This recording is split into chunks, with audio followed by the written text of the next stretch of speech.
Welcome to the Self-Help Coaching Podcast, where insights, attitudes, and methods for success get illuminated. Learn what leaders and change workers have done and are doing now to create magnificent futures. We interview great guests who inspire you to overcome obstacles and achieve your goals. Be sure you visit our website at self-helpcoaching.com. While you're there, subscribe to us via your favorite network. Now, just relax as you listen. You can do something else, but be ready to make an important note. And let's get started. The title of this podcast interview is How to Ace the Interview and Network to Lead a Job You Love. Our guest is Ashley Alvillar, and we're going to be talking about new ways to network and land a job aligned to your values and who you are. Ashley is a career and corporate coach. Ashley is with Monarch Results Coaching. I love that name, by the way. Even though I'm a man, I really relate to the monarch, to the butterfly, because I've had a lot of transformation, let me tell you. Excuse me. Great. Monarch Results Coaching is dedicated to helping people become their best self, and that's what I'm all about. So we are on the same page. Ashley has 15 years of experience in the corporate world, bringing the absolute best out of people and teams. Whether you are looking to change jobs, turn your team around, or realize your true potential, she can certainly help. By providing one-on-one coaching, she helps you put together a plan and hold you accountable. There's that word, accountability, right? for the things that you want the most. No putting it off. Together, anything is possible. And with that, Mrs. Possible, Ashley Alvillar. Thank you for joining me, Ashley.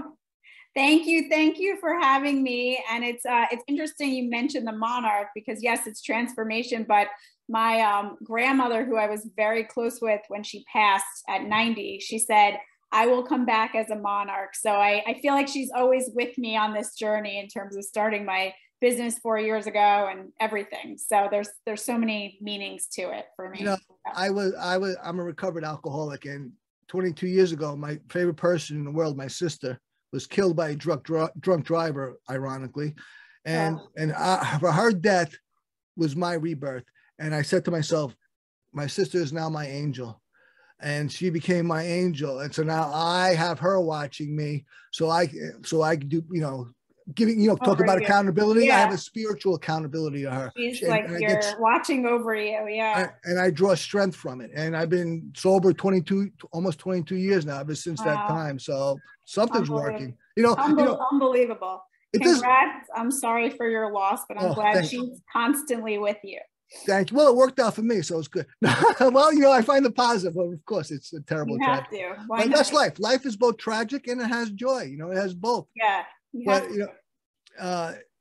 turning things into positive. That's what we teach people. Because I'm quite frankly, naturally, I'm negative. I work constantly to transcend my nature, which is to be negative, which is to be cynical, to look for the things going wrong. And so I've always, now it's much more automatic now, but that's only because of the years of conditioning. That's one of the great things that a coach does for a person, is to help them stay in the positive rather than go to the negative. Oh, I'm going to fail. Oh, I ain't got time. Whatever. You know how it is. Yeah, no, when I went to NYU actually for coaching, it was a great program. But, wow. I never heard of that. When I actually got out of the corporate world and I wanted to start my own coaching business, people said, well, why do you have to go to NYU? You've coached people for 10 years. You know what you're doing. And I said, no, I want to learn all about what's behind it, and all the tools and the science behind it and the brain and how that all works. And one of the best things I learned at NYU was that, in terms of what you're saying, this, but we can decide to sit in negativity. And if you sit in that cycle, then you're just going to keep sitting in that cycle of negativity, but you can choose to sit in a different place. And if you choose to sit in that place, then you can look at things differently. You can change your brain, your chemistry. And the cool part is at any age. So it's not like we used to think, oh, as you age that you're, you can't grow new brain cells or thoughts or whatever it may be. But now we know at like any age. They did a study, I think, with women and old men that were in nursing homes, and just by having a job of like, they were in charge of the plants, they lived like 3 years longer or whatever it was, So, it's good that maybe you were in that place, but now you're not in that place and you've chosen to think positive and on other by being ways. by being very deliberate. I think that is a key thing. We must become deliberate. We can't be like, oh yeah, it'd be nice. Oh, it'd even be great. We need to make a decision. And one of the greatest decisions a person can make, and this may sound self-serving, is to get a coach, quite frankly, because not just the accountability, that's great, but the coach helps a person get invaluable insight into themselves and then be an expert in guiding them out of patterns, breaking patterns, or getting to a place that they want to get that they're not able to get to themselves. And many times I've coached people and I've been like amazed at my own results. I don't say that with grandiosity, just at the beauty. I learned coaching. I didn't just come up with it. I'm a practitioner of neuro-linguistic programming, and I'm all into these philosophies. And right now I'm studying Stoicism, which is very useful in helping people. Stoicism is about helping people become logical. We're so illogical. Yeah, I think I have a coach. I think all coaches should have a coach anyway. I think it's one of the best things you can do in terms of investing in yourself. I agree with you. I've had so many. That's how I wanted to get into it. I mean, when I was a manager first at GlaxoSmithKline, they gave me a coach. That was like my first example of like a coach. And I was like, this is amazing. Like, this is so great. Like, they're helping me. Then I had a coach when I moved into medical device sales and I was a manager. The companies were paying for it. And then I invested in my own kind of Tony Robbins type of coach, which was interesting in itself to learn strategies and stuff like that. I love Tony. And then I decided, you know what, like this is definitely what I want to do. I just saw so much more progress. I tell my clients all the time, I'm the biggest believer of therapy. I think it's great. You dig into your past. However, with coaching, I was just seeing these like big transformations in terms of like progress and action, which you don't get as much when you do the therapy. The distinction I make is that therapy is for reconciling with the past. Okay. And maybe feeling better in the present. Well, that's reconciliation, maybe some present issues, but you've got to reconcile with our past. But coaching is about accomplishing goals in the future. And it may be about getting past some dysfunctions today. And I've done that a lot, helping people go from dysfunctional to functional, but that becomes a goal. Okay. All right. But getting goals. And a lot of people, they want too many things and they don't know what they want. They need clarity to help discern what's valuable and what will really, what they really want to pursue, because they want too much, or they have too much confusion, or they haven't thought about it deliberately. And that's the beginning of a coach's work. Then it's helping them move towards that goal. But I also found that, the great misconception that most people have is they think that when they get a goal, they'll finally be happy. I'm like, oh, let me tell you, that ain't it. That ain't it. That's why you're miserable now. Yeah. Right? Yeah. Happiness is pursuing the goal. It ain't the goal. Yeah. Or don't enjoy it once you actually get it. I mean, it's like you worked how many years and you spent how long like celebrating it? Like 2 seconds and then you're on to the next thing. Right. Absolutely. It's truly, it sounds like a cliche it's in the journey, but it's still true. It is, getting up and moving towards your goal, especially with consistency, because there's nothing better for goal accomplishment than consistency. That rapidly increases how much progress you make. Consistency, and a coach will help you do that. But I had a thought when we were talking a few minutes ago about how coaching and personal development, and that a coach helps a person with, and I've been on this journey of personal development for a long time. And my girlfriend just broke up with me recently. And you want to know why? Because I was a selfish prick, but I understood her. And then I understood my own selfishness and realized how unfair of that I was to be selfish with her. But then quite in a wonderful irony, and life is extremely ironic. That's lost on most people. They think when something ironic happens that it's sort of an anomaly. When no, life has a ton of irony. I realized that I was selfish in the monogamous relationship, and post-monogamous relationship, she had become selfish, which was her right as a human. You know, I just enjoyed that, right? Why shouldn't she? But I was able to understand her and myself. And with that understanding and admissions and desire to change, we now just got back together, and now we have the best relationship because of understanding, you know. And so talk about I mean, what you know, both people's needs are, you know, absolutely, and understanding of that. Yep. Maybe sometimes, you know, time apart is a good thing, you know, and then you realize you want to get back together, and maybe you want to change things. Like you just said, I was more selfish and I want to change that about myself. It's always good to be aware of it, you know, for the right person, obviously. Right. That's critical part. But, you know, it's, you know, I've had numerous opportunities to become less selfish along the way, but I think the right person, just as you said, was a key thing, you know, because why didn't I just become a better person with previous opportunities? I always did have them, but, you know, a right person really lit me up, just like a coach can light a person up, you know, say the right things, see the right things, recognize the right things, guide them. And it's a game changer when you meet the right person in whatever context. Yeah. I mean, whether it's a relationship or your coach, you know, it has to be the right fit, you know, that you feel like. Totally. When I was doing one-on-one coaching, I had over a 90% success rate. So what about, you know, that less than 10% where it wasn't successful? Well, they all hated my guts. No, I'm kidding. But it wasn't a fit. They thought I was corny. I'm doing these NLP methods on them. They're like, what the hell is, you know, they thought I was like, oh, this, I'm not doing that.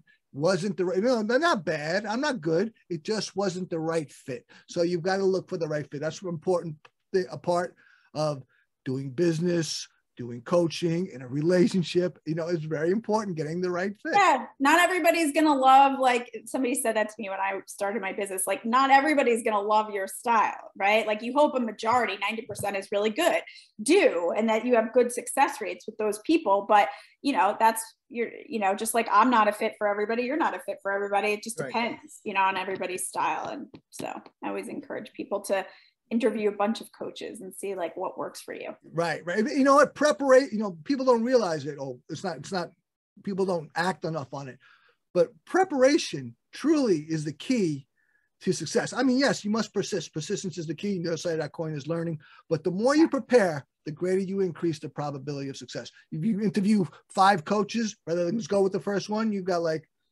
a much greater chance of getting the right one, you know, and whatever else. But great stuff. We covered a lot of preliminary stuff, but we're going to get into the meat of what you do, networking stuff, and we'll do that right after this first commercial break. So we'll be right back with Ashley Alvillar. This episode of Self-Help Coaching is brought to you by Proficio, perhaps the most common method that coaches worldwide use to get undisputable results for their clients is NLP. Visit www.proficio.io. That's proficio.io, where you can make the changes you want and get the results you dream of. You're listening to the Self-Help Coaching Podcast with me, your host, Tony Petrozza. I'm interviewing Ashley Alvillar. We're talking about coaching, and now we're going to get into networking, which is a large part of what Ashley does. Ashley, what networking tips do you have? Yeah. So as you said, Tony, I do both career and corporate coaching. So on the networking career side of things, the 3 biggest tips I would give for networking for people that are looking to get a job. One is definitely find the job first. So a lot of people will network and they'll try and say, well, I know this person, but then there's no job for that person to actually help them with, right? So I always say, go on LinkedIn, go on Indeed. Glassdoor has good reviews, but find the job first and then look in LinkedIn at the connections or who's connected to who, and then ask for 15 minutes. Everybody's got 15 minutes. If you ask for more than that, I had a guy the other day, he's like, can you meet in person? I'd never met him before, and COVID and everything. I was like, listen, we can talk for 15 minutes. I mean, everybody's got like 15 minutes to talk. Now, I'm a lot older than you are, Ashley, but this internet age, I mean, things are so convenient, so accessible, so immediate and direct.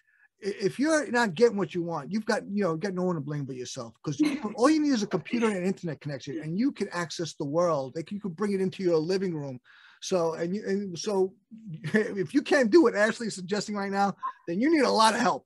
Yeah, no. And you're right. I mean, there's so many things you can do. The other thing is that if the contact can't help you themselves, everybody has been in your shoes. They want to help you get a job. So if they can't help you themselves, say, is there anybody else you know that could maybe help me? Maybe somebody else is hiring. I can't tell you how many times people call me for a job and I'd say, I don't have a job right now, but you know what? My friend so-and-so, over at Pfizer does, so it's like, you never know. So always ask that question at the end, like, okay, maybe you don't have something for me, but is there anybody else you can recommend I talk to? Let me compliment that. And I'm going to say this in the most non-religious way possible. And it comes from the Bible. Ask and ye shall receive. It's amazing how that's lost on so many Christians, never mind everybody else. Ask. Sometimes people will say no. Sometimes they'll say yes. Sometimes they will have nothing for you. Sometimes they'll have something for you. Ask. And boy, it makes a difference. I have gotten so much from just asking. Yep. Yeah. I tell my kids that too. I say, like, if you don't ask for it, you're definitely not going to get it. Right. Exactly.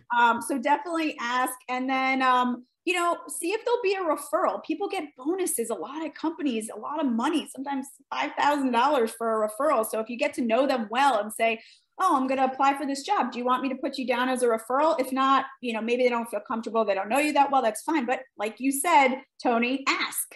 Ask. And a lot of times they'll say, yeah, put me down as a referral. Like, they're going to make money if you get the job. So I look at every contact I have as potential more contacts simply by asking for a referral, whether it be a customer, whether it be a vendor, an associate. Just ask. Do you know anybody who might use my services? That wants to. This is a wonderful social media offers us so many things. But I've always, even when I wasn't even doing business, saw it as a network, which is what it is. Yeah. As a network for what? Anything I want. What do I want? What do I want? What do I offer? What am I looking for? Yeah. And look, I was reading all about you as well. And, you've done so many different things. A lot of times, I'm sure if you look back too, it's networking and who you meet and run into and know through people, So, the second tip that I have for networking is do a brain dump, like a networking brain dump. What is that? What that means is you're basically, I do this for careers too, but like you're basically writing down everyone and anyone that that can help you with networking. It's like you're dumping like Aunt Sally and Grandpa and like literally like any family member or friend that you can think of. And then I actually even have, which I believe is one of the things I'm giving away. I have a job tracker that kind of has networking involved in it.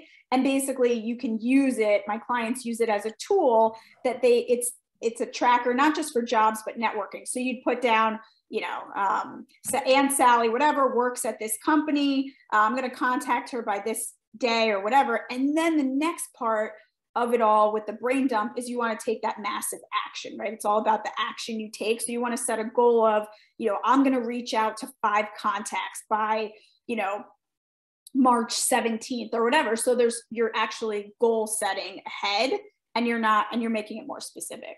Basically, as we were talking about before we started the interview, I've created a virtual coaching program. It hasn't launched yet because of capitalization issues. It looks really cool, though. Thank you. It's going to transform self-help. It's going to be awesome. I really believe that. As I told Ashley before, I love self-help, but if it worked, I would have been a millionaire 20 years ago. So I had a financier, and then there were some other things going on. We're going to do some crowdfunding. That didn't work out. So I'm like, well, who do I have access to in terms of capital? I know lots of people that can give me a loan. I'm a serious person doing a serious business. They might say yes, they might say no. So right now I'm soliciting people I know. You said a brain dump. I'm like, of someone who might give me a loan. I'm for real. Yes, it's a risk, but I'm a very serious person. This isn't some scam. Don't leave anything off the table. Sometimes people don't think like high enough. Like when I do it on the career side of things, I'll say, if you always wanted to be Oprah Winfrey, like put that down. If you wanted to be president of the United States, like nothing is too crazy. So like I would tell you, do the same thing with this, nothing's too big, think about like who at, and all over the place that could help you raise the money or at least raise. Absolutely. Yeah. You have all these relationships, take advantage of them, and not in a exploitive way. Just that, because that's your gift. This is your reality. And your reality is for you to live in. People you can give. It's you don't want to take without giving. You're going to give and take, but take a little bit and give back. Never know. Once it takes off, then when somebody else is growing a business, and they'll come to you and say, Tony, exactly. Can you help me with whatever? And you're more inclined because somebody did that for you. Exactly. As long as you operate with integrity. You can ask, it's okay. Oh, I don't want to. It's the worst. They say, no, I can't do that. Whatever. How dare you ask me for money? So, I've had actually a few of those. Well, it's actually just one. But so what, that's life in the world. You're going to step on some toes. If you want to be a successful person, some people, you might step on some toes, or some people may not like it, or whatever. You can't let that stop you or hinder you, because if you do, you will never get where you want to go. You've got to decide what you want to do and go for it with integrity, with ethics, absolutely. But as long as you have those things intact, you can easily put in perspective the negatives. Yeah, you got to ask for it.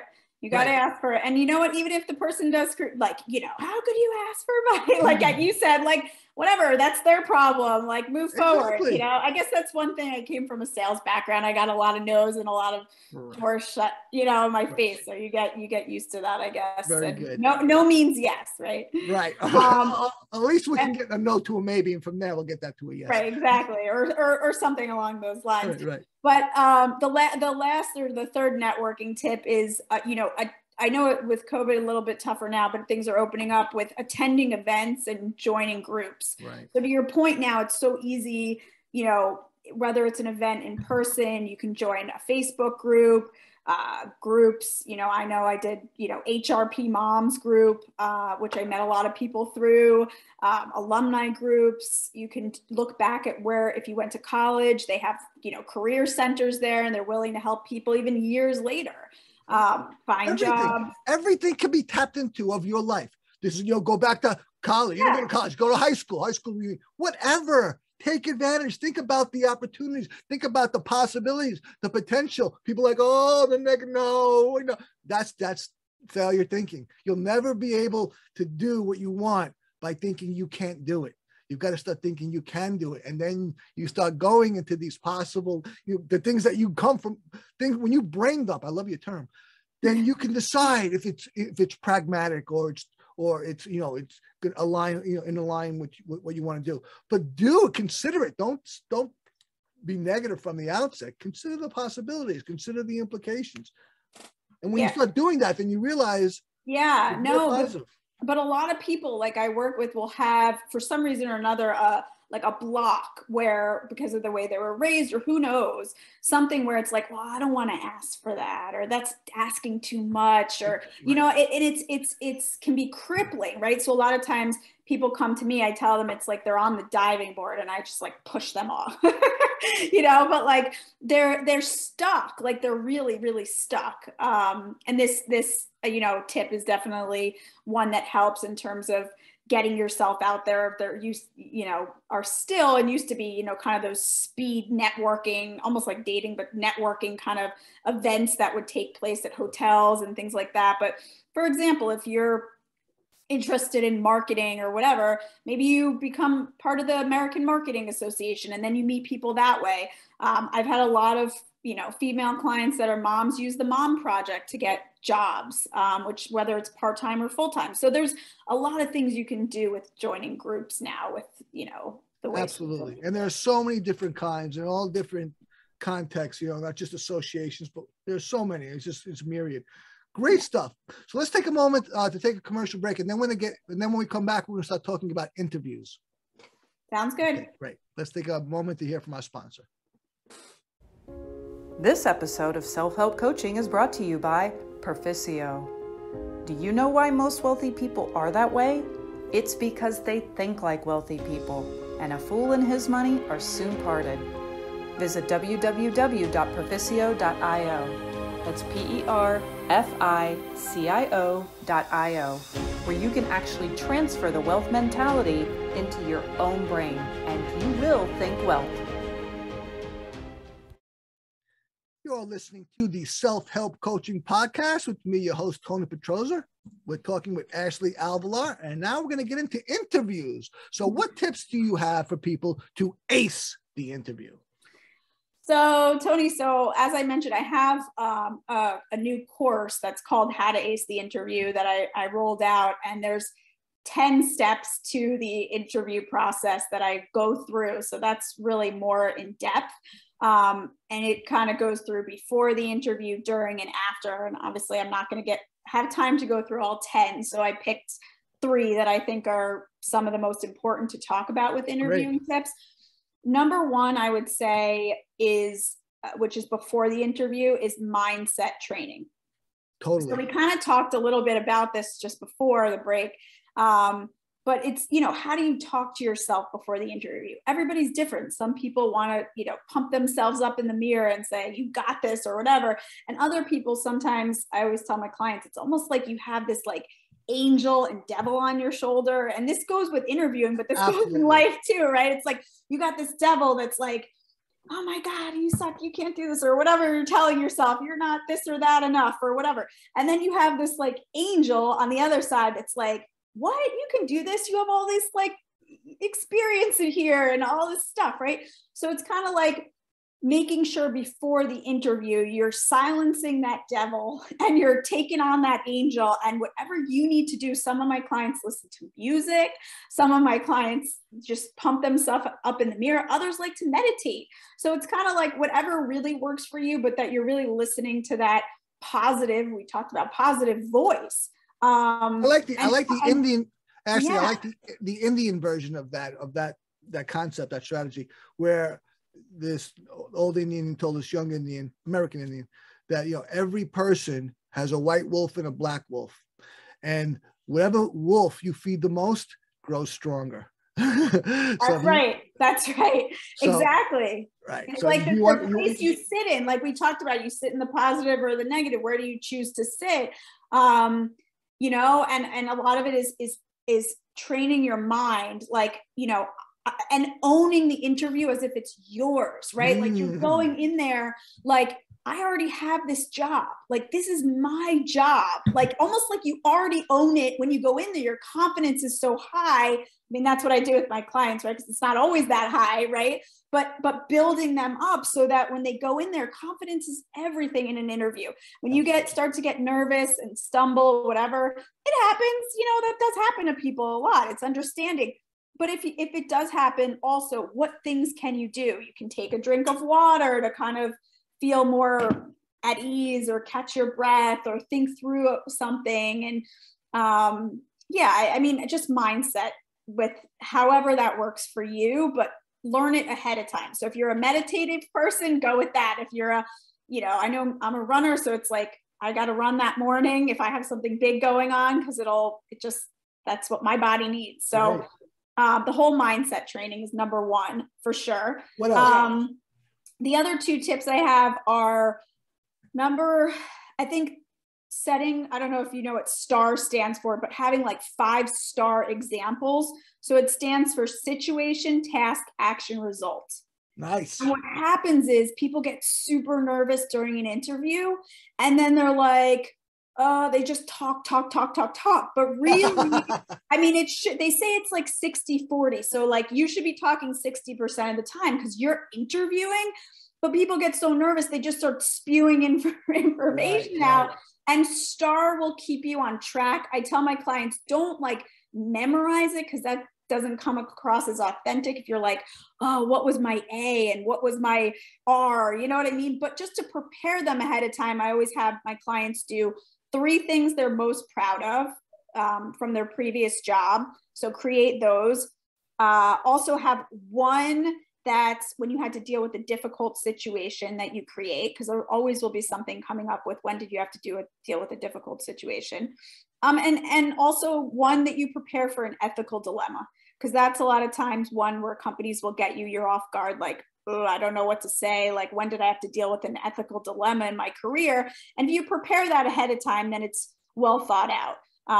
But the idea is that you can plug and play these 5-star examples. So again, it's situation, task, action, result. And it just helps like guide you and like keep you on track. But when you prepare those, the idea is you can plug and play them into, you know, what are your biggest strengths? What are your biggest weaknesses? And I will say I work with people in all fields, like finance, marketing, acting, like everything, kids coming out of college, like, and everybody asks very similar questions, you know, a little here and there, but like when I get to the bottom of it, like most people want to know, like, what are you going to bring to the table? What are you going to bring here? How are you going to perform here?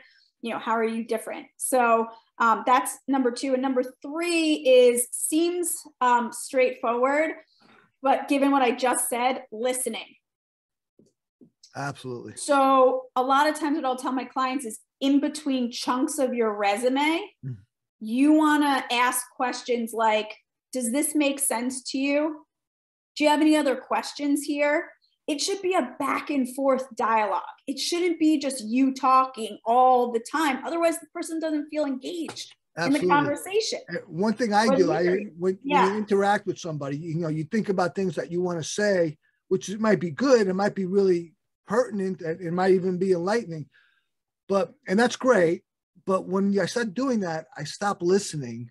And then they're saying stuff that I don't get to interact with because I'm lost in self-thought, you know. So yeah, you can think about what you want to say, but not too much. You want to listen more because then you can be more dynamic, and then you can offer and bring more value because you're responding to what they're saying rather than just bringing some canned thing.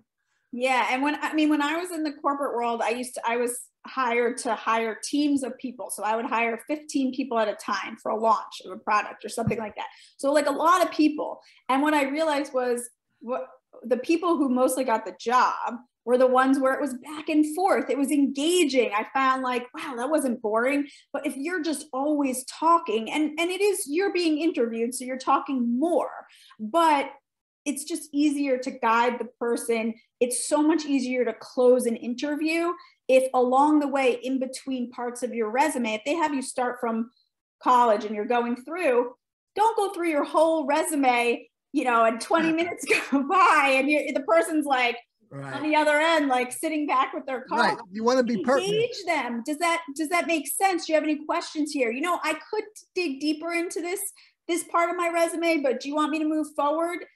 Ask questions, because then along the way, when you get to the end, it's so much easier to close because you've built this rapport with them, you've gotten to know them you've connected on a personal level even with things. So yeah, listening now, for sure. You know, as an NLP practitioner, I can tell, and as a coach with some experience, I can tell the audience, and I'm sure you know, Ashley, rapport is critical. You've got to build a rapport with them. And that, you know, simply that means you like each other, but it could be more than that. You just some connection, there's some understanding, there's some synchronization. And so you can use NLP techniques, great, but you just really listen. Okay, and then respond. You know, yeah, you want to get those things I just mentioned, but you want to look for a rapport, some connection. And when you have that, that's critical, because now, you know, people buy from people they like, right? Yeah, absolutely. And people hire people they like.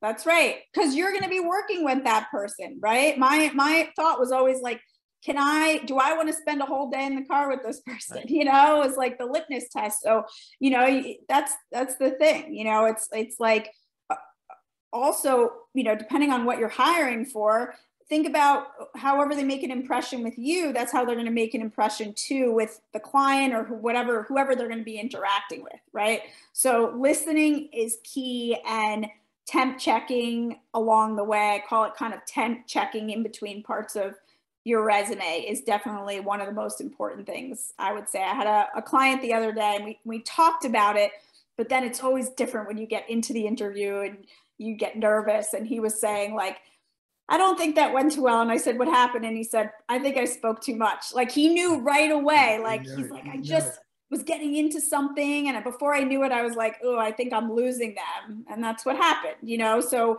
really, if you need to write it on a Post-it note and people can't see if you're doing it on Zoom anymore, it could be like behind you or whatever. Right. Just write like, listen. Shut up a little bit. Yeah. Don't talk the whole time. Great stuff. Let's take a moment to hear from our sponsor. And when we come back, we're going to talk about finding a job you love, which all this stuff is what Ashley is about. So this is great stuff. I think it's valuable. And certainly it's valuable intrinsically, but if this is where you're at in your life, you know, looking for a new job, then you're going to want to listen. You're going to want to pay attention. So we'll come right back with Ashley Alvillar. Thanks. This episode of Self-Help Coaching is brought to you by Perficio. Perficio learns more about you as you make progress and then uses that information to help you even more. It is quasi-AI. Visit www.perficio.io. That's PERFICIO.io, where you can be helped by something that learns more about you, because that is the difference that makes the difference. You're listening to the Self-Help Coaching Podcast with me, your host, Tony Petrozza. We're talking with Ashley Alvillar, and now we're going to get into finding the job you love. What are the most important things to do when it comes to navigating and finding a new job that you love?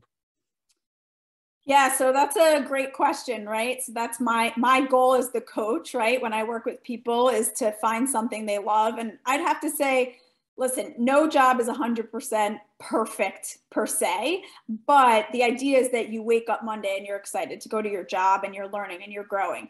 So 3 of the most important things to find a job you really love are, number 1, looking at your values. People don't do this enough. I have most of my clients do this when I work with them, but I have them pick out of like a list of 100, 5 values that are connected to them right now in their life. So in your 20s, 30s, 40s, 50s, 60s, 70s, whatever, every decade in your life, your values will probably change, right? In terms of who you are and what's most important in your life. Maybe travel was really important to me, but then COVID hit and I couldn't do that, right? So like, what do you value in life? Travel on YouTube. Yeah, when you look at those values and you actually connect them to the job or the values of the organization or what the company stands for, people are happier, hands down. Right. Hands down. Them. Like, I've now, helped over 90 people in terms of like careers, find jobs that they love. And like, it's amazing. Like it's always values, based in terms of what's important to them. And the next thing besides for values, so first you want to look at those values. And some people think when I do it, it's like a little hokey. They're like, okay, my values, blah, blah, blah. But I will tell you, I have people come to me and they're like, oh, I say, why did you become a lawyer if you hate it so much? And they say, well, my dad was a lawyer and everybody in my family is a lawyer. So I became a doctor or a lawyer or whatever, but they're miserable. And then once you've got 3 kids and a wife and whatever, it's hard to let go of that, what you're doing, and change. Like you can do it, but it is harder. So when you actually look at those values and you compare them, you will be happier in your situation. And let me say something about that. Obviously I'm all about personal development, and I have a protege and we're studying Stoicism right now. Actually, specifically, we're reading Marcus Aurelius's book, The Meditations, written 1800 years ago. And he talks about spirituality, the soul, a lot. And of course, my protege knows all about values, because just as you're saying, values are incredibly important, and becoming aware of them is incredibly valuable. Because with that, you can find out what you really want or what's really going to work for you and make you happy. And so when we talk about the soul, the way I define it, I subjectively define this, is that the soul is our 5 highest values. Now, but just as you said, things, they're fluid, and absolutely you're right. But what I contend is that the soul gets revealed, our own soul gets revealed to ourselves more and more as we develop. And we realize, we understand and connect with our soul more and more as we let go of our ego more. Yeah, no, that's true. Yeah, I agree. Yeah. And so your soul wants things. And if you can find what this soul wants, you're going to be happier. And what are they? well, what are your 5 highest values? Look for them. Look with the job that connects with them, that synchronizes them. And when you're working with your higher values, man, it's almost effortless. It's a whole other difference than a task. Then you want to do it. You show up. You get there early. Yeah. Listen, the other day I said to somebody, if work-life balance is a value of yours and you value family time, that job is not going to be for you. I mean, you can try and you can go for it, but like, you're not going to be happy there because you're looking for one thing, yet you're going into another. And a lot of times, unfortunately, what happens is you have these set tendencies, kind of similar to if you get into a bad relationship or you get into a bad job, and people then just repeat the same behaviors, unfortunately. So I have seen it before when people come to me and they've been in the same job that doesn't work for them. And they're just like, Ashley, I don't understand. I just keep, I'm like, that's because it's not aligned to who you are and your values. It's aligned to maybe somebody else that you're trying to please, maybe their values, but it's not aligned to you at your core. Absolutely.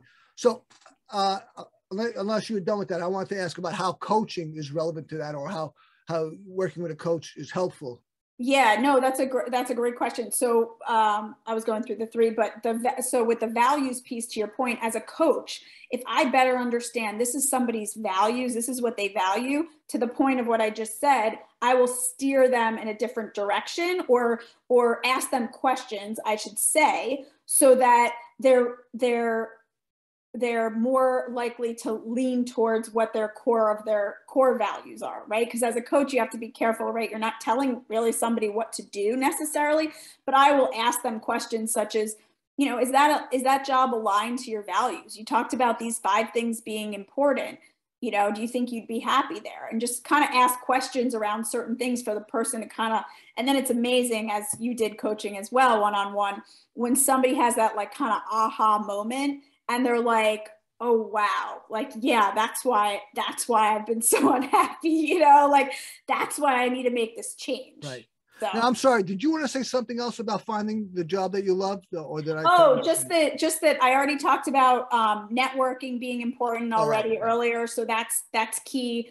And then also looking at your skill sets, right? So what have you done in the past? If you want to transfer from one thing to another, how can you take your previous skill sets if you're going from, you've done many different careers, right? So if you're doing acting, I saw, right? How can you then apply what you've learned in acting to then coaching, Absolutely. Right? Like, so kind of taking those skill sets so you have a story to tell about yourself and who you are. And then that builds confidence, right? The more prepared and you are. Absolutely. We're on the same page. That's one thing that's very important to me. You've had this whole life. And so what? You want to do something now. You just did. Your whole life has something to offer the now. So what is it? So what is it that can offer, that you can build on it or bring a value to it, or utilize it in some skill you have, like say acting, whatever. All that stuff is a buildup. Don't discard it. Don't ignore it. Utilize it. Yes, definitely don't ignore it. I always tell people, if you have something that pops up, like, write it down, because you should probably follow it. Absolutely. That's the intuition kind of spiritual side of things. So, but yeah, values, looking at your values, networking, and skills, I would say, are really important when picking a job, and working with a good coach too. Absolutely. There's nothing. See, when we're by ourselves, we're in the picture. Yeah. So you can use things to step out of that picture, but it's just a technique. And when we're in the picture, it's really difficult to see how that picture is, because we're too emotional about it. It's difficult. But when you get someone else to look at that picture, especially a professional, a coach who's detached and knows what she's doing, it's a whole other thing. You can get a view, a perspective that she can offer you that is, I wouldn't say impossible, but you can use a technique, but a technique is not like the real thing. A real person who can say, yeah, well, did you see this too? Because I see that. Oh yeah, I didn't see that part. And then of course you're an expert and you know how to go from here A to B, where a person guide them and to make that leap or that move. Yeah, no, exactly. It's like I tell clients, it's like if you would go to get a personal trainer at a gym to hold you accountable to lose weight or get fit or whatever you want to do, it's the same thing. What's amazing now with coaching is there's coaches for everything. It's just a matter of finding one that's, has, a good background and a good fit, just as you said. Fit for you. Yeah. Yeah. Right.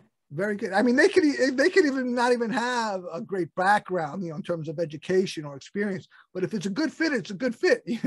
Yeah, no, exactly. It doesn't. Yeah, exactly. Great. Okay. So let's take our final break and then we'll come back with the last segment with Ashley Alvillar. This episode of Self-Help Coaching is brought to you by Proficio. How's your financial health? Are you ready for emergencies? What if you actually had in you the wisdom of Benjamin Franklin? There's a reason why his face is on the $100 bill. Visit www.proficio.io. That's PERFICIO.io, where you can make certain that you're on the road to be financially independent no matter what happens. You're listening to the Self-Help Coaching Podcast with me, your host, Tony Petrozza. We're speaking with Ashley Alvillar, a wonderful discussion talking about interviewing and networking and finding the job that you love. And now we're in the final segment. So we've covered all that territory. Now we're going to get into career dump. What is a career dump?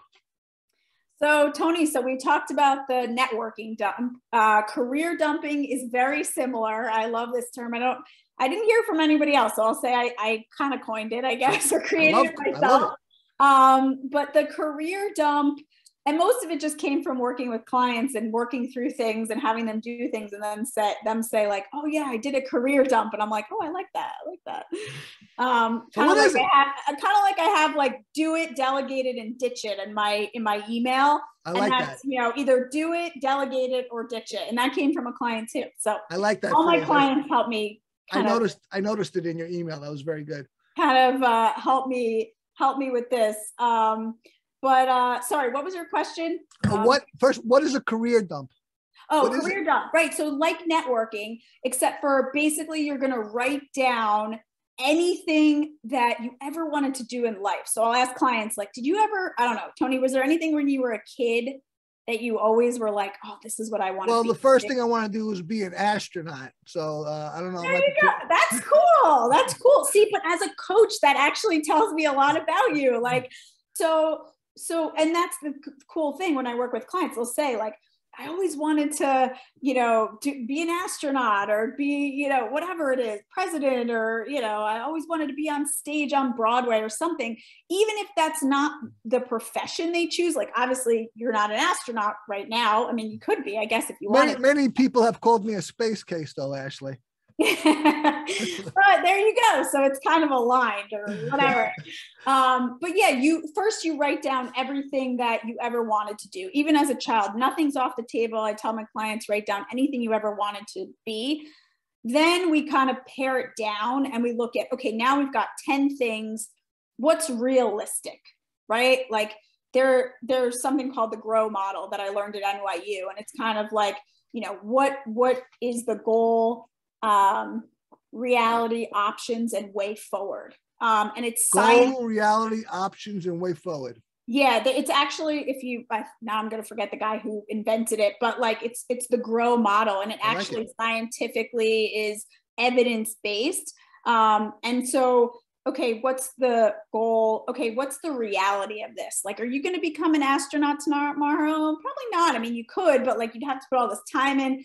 And then, what are the options, right? So looking at all of these, what makes sense for your life and your values right now? And then what's the way forward? What are you going to look at? And a lot of times my clients will pick maybe 3 things that we're really going to go down, and then they're going to take action on them. And what usually happens is they find when they explore one of them that I'll ask them questions like, are you really excited about this? And it's like, not really. That's a sign, right? I'll say, how did it feel when you interviewed with that company? It's like, yeah, that was great. It was like, I really was excited about the culture and this and that. That's a sign. So it's like when you say follow your gut, kind of in coaching, you're going down this way with these different options, but then usually we narrow it down to like really 1 or 2 that you're going to really hyper focus on. Right. And that's usually kind of the process of the career dump. This is obviously invaluable, and I really found in my life and in helping others. In our mind is a nebulous. it's all this stuff swirling around. The key to getting clarity is getting stuff down on paper or on the computer, getting it down, and then sorting it out, and then saying, okay, this is all the possibilities, and then you can narrow down to the realities, and then finally your choice, your decision, and then you'll be done with the nebulous, and then you'll have clarity now. And that's like having that behind you is a freedom, is like a liberation, and it helps you focus. Yeah, because you've got all, to your point, these like thoughts like swirling in your mind. Like they'll come to me and say, I have all these things I want to do, but I don't really know, and I'm stuck. And like, so we're putting a process to it, right? Absolutely. And saying, let's put everything, like nothing's off the table, anything on your mind. I mean, I'm a big believer in journaling and all that stuff too, but totally. Just put it all down. And then this way we can address it. And we're going to go through all these things and say, okay, you wanted to be a fireman, but I had a client the other day and they were like, yeah, but I can't, it's not going to get me where I want to be financially. So I think that's off the table for right now. And okay, fine. People will say to me, I just want to be happy. Okay, what's happiness to one person is very different for what's another person's happiness. So you can't really compare apples to oranges, Right. Happiness is all subjective. Wealth is a subjective. Now, of course, everyone thinks of wealth as money, but of course, and most people know there are different kinds of wealth. The premier course of my virtual coaching program is Benjamin Franklin's The Way to Wealth. And he'll say, you want to make all this money. The most valuable thing you've got is time. That's the most valuable thing you've got. Forget about money. Money's great. That's what you want. But time is the greatest thing, the most valuable thing you have, no matter how much money you already got or how little you got.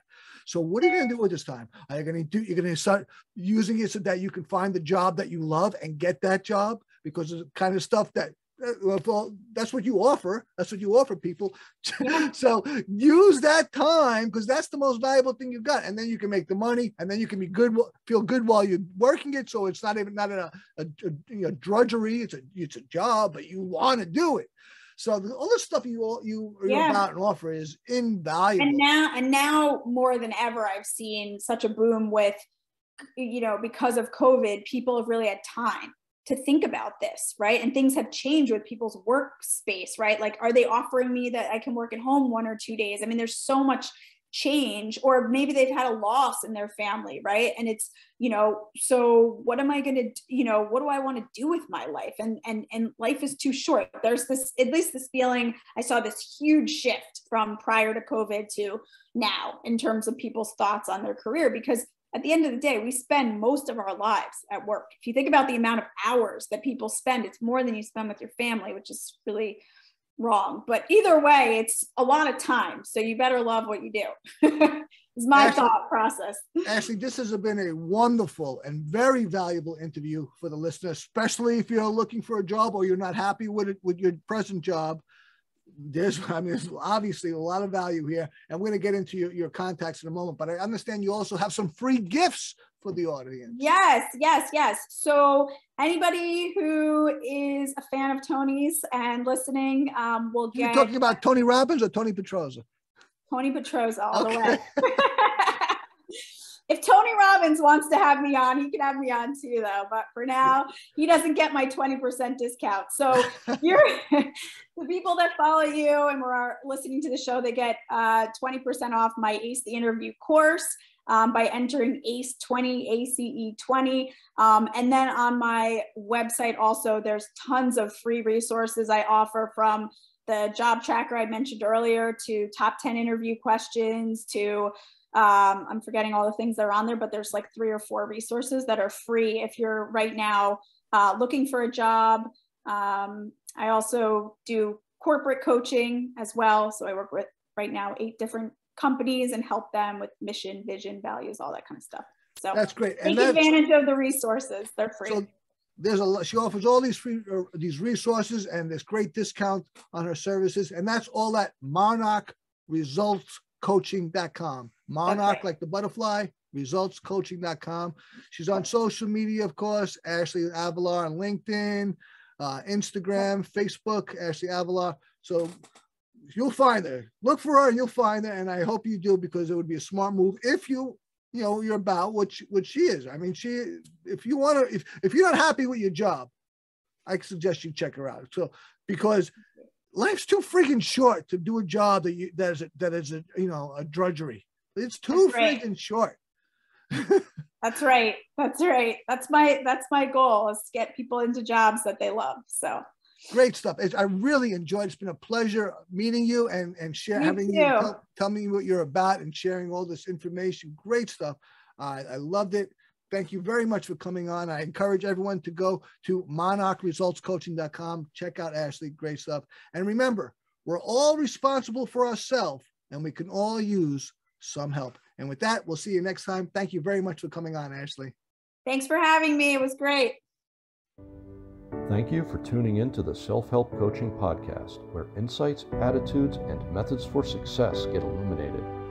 Learn what leaders and change workers have done and are doing now to create magnificent futures. Remember to visit our website at self-helpcoaching.com and enjoy even more great episodes like this one. Again, while you're here, subscribe to us via your favorite network. We look forward to seeing you next time on the Self-Help Coaching Podcast.